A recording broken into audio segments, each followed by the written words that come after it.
Good morning, I'm Al and welcome to 6D Diesels. Today we are on, well it's Tuesday, we had a fairly unproductive day yesterday, roaring around and sorting a load of stuff. But we have I think it's a Mercedes 207D T1, actually it's an Auto Trail, it's Auto Trail Comanche. We had in, I reckon about a year ago during the lockdown, minus an engine. So we put an engine in it. It's got a 601 in it now. I think it originally would have had a 615 in it, but I'll have checked my numbers. And basically we put it in for a test. We did say to the guy, we didn't think it was going to pass. Because if you look behind me, you can sort of see we've gone a bit scrotty.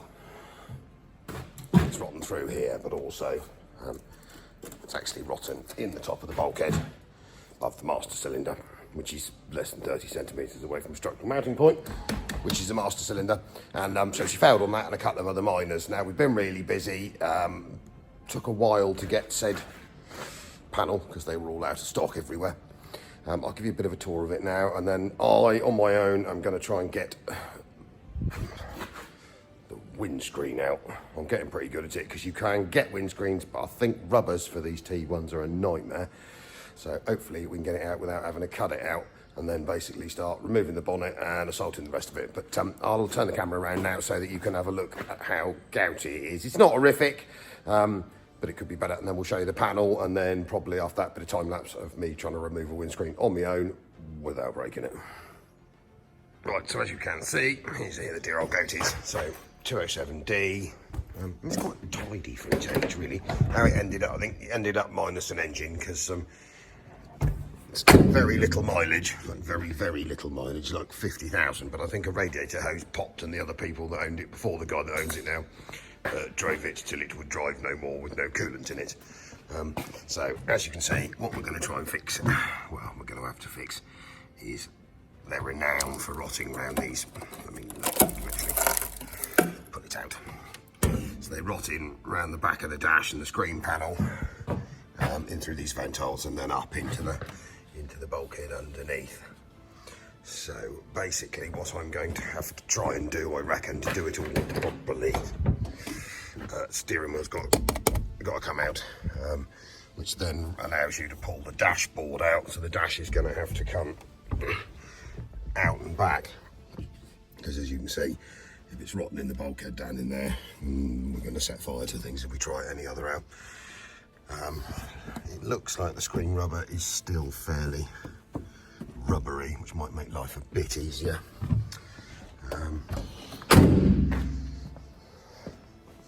So the bonnet off, dead easy. We'll just whip her off on her hinges in the corner there, get it all out of the way. We've already done a bit of repair work ages ago because it had a big hole in the front wing and a big hole in the door. But the fella, I think, is painting it himself. We're not getting involved in that, so I think I ought to chuck some more primer on that before it gets any rustier.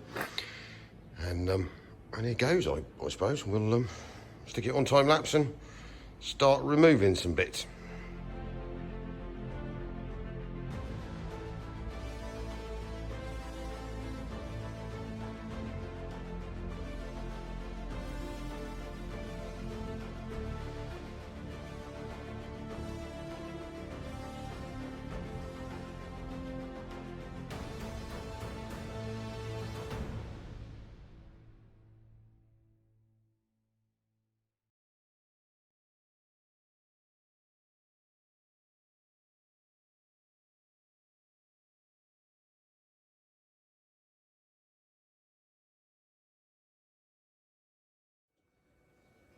Right, so we've got this far.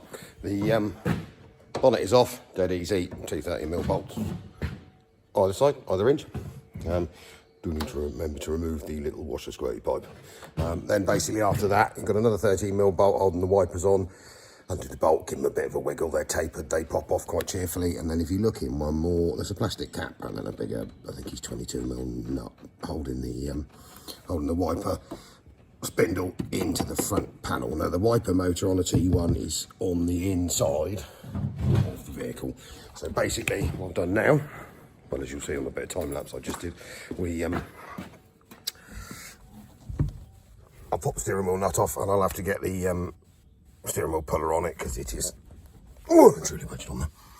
And I've removed the panel that goes between the back of the dash and the bottom of the windscreen. Now for a minute, I probably am going to leave the dashboard alone.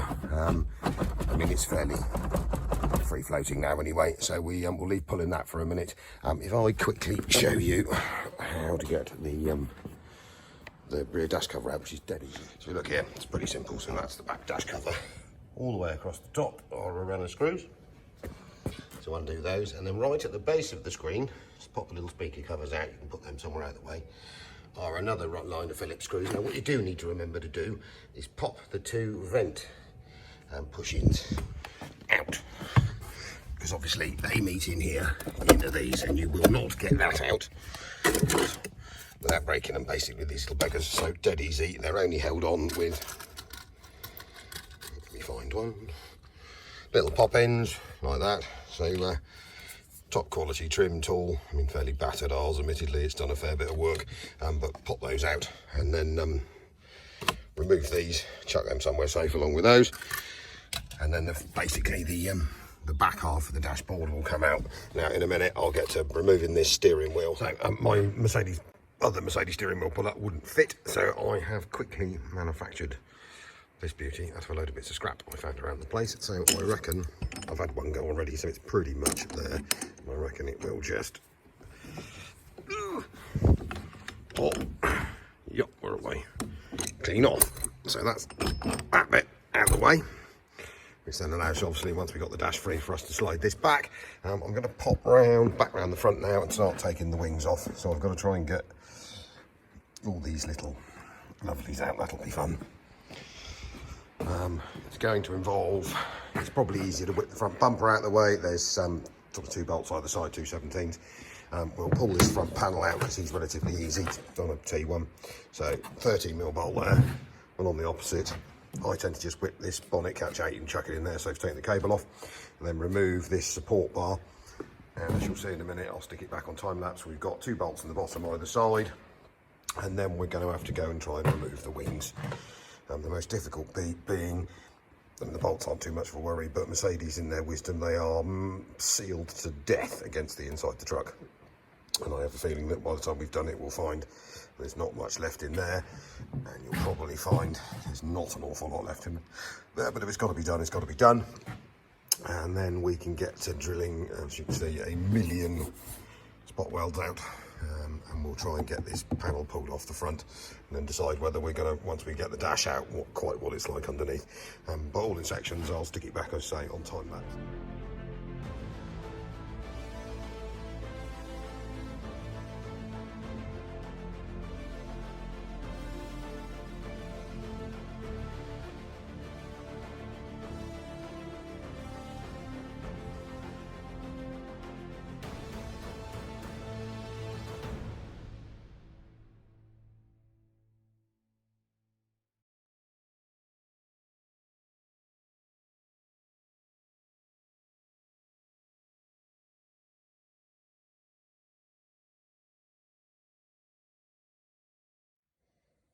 So after a considerable amount of levering and gingerly bashing, we have the wing off. And as you can see, as expected, got a bit of holdage in there. And Mercedes, in their infinite wisdom, put the world's largest amount of really sticky sealant on these things and stuck them on. So you've got a run of screws up here, and then a run of bolts around here, so it all comes free apart from this bit. So that was all the hammering, because basically, the only way I've found of doing it is to get a lever bar, sharpen the end of it, and very gingerly try to avoid hitting the outer skin of the wing. And if you tap up through, normally, if you're lucky, you can get it out without too much damage. And you can see how well stuck on that is through the bottom there, look. So we'll tap any of the minor dings out of it, clean it back up, clean this edge up, and hopefully they'll run again. They're not the nicest, but I don't really want to, I don't think the fella really wants to pay for some new ones.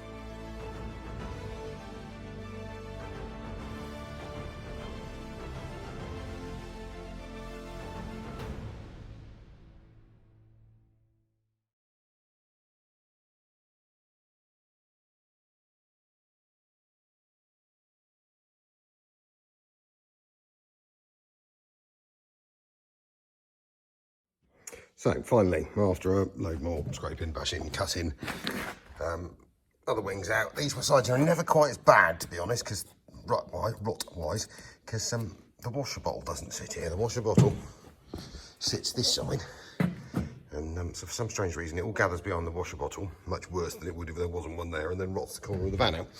So basically, at current, we are to a point where I'm going to have to drill 1 million spot welds.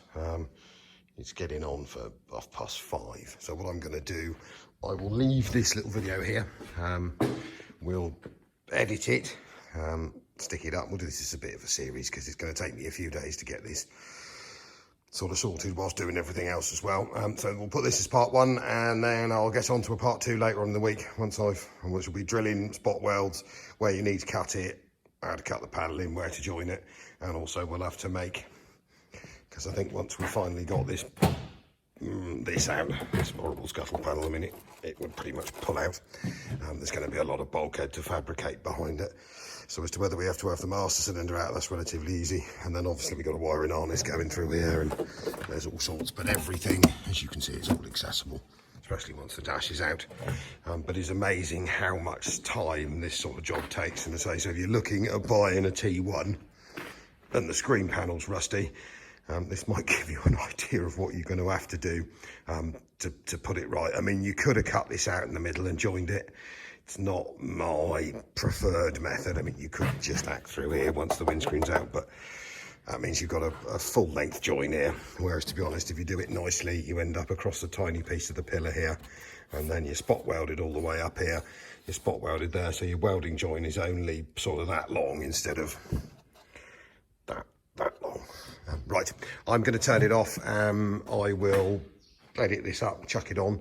Let me know what you think. Sorry, some of the video footage is not the best, but so I'm sort of doing it myself and then trying to do the job at the same time. Right, guys, we'll catch you next time.